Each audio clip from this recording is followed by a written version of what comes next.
ನಾನು IPS ಮಾಡಬೇಕು ಅಂತ ಯಾವಾಗ ನಿಮಗೆ ಫಸ್ಟ್ ಐಡಿಯಾ ಬಂದಿದ್ದು? ನಾನು ಚಿಕ್ಕವನವಾಗ ಆವಾಗಲೇ ಬೋರ್ಡ್ ಹಾಕಿದ್ದೇನೆ ಹೊರಗಡೆ, ಮನೆ ಹೊರಗಡೆ IPS ಅಂತ ಹೇಳಿ.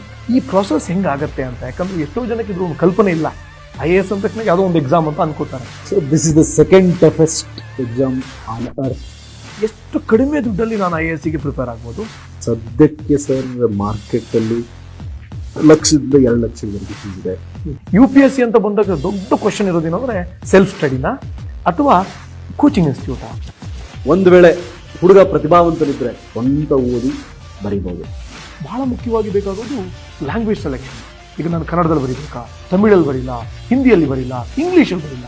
ಇಂಗ್ಲೀಷಲ್ಲೇ ಬರೆದ್ಬಿಡೋಣ, ಭಾಷೆ ತಾನೇ ನಾನು ಕಲಿಬೇಕಾಗಿರೋದು.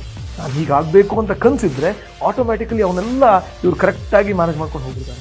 ಪ್ರತಿ ಹಳ್ಳಿ, ಪ್ರತಿ ಗಲ್ಲಿ, ಪ್ರತಿ ಕೇರಿ, ಪ್ರತಿ ಮನುಷ್ಯನಿಂದ ಕೂಡ ಮಲಗಲಿಕ್ಕೆ ಬಿಡಬಾರ್ದು ಈ ಆಲೋಚನೆ. ಕೊನೆ ಮಾತು, UPSC aspirant sir, UPSC is a marathon. Be your self.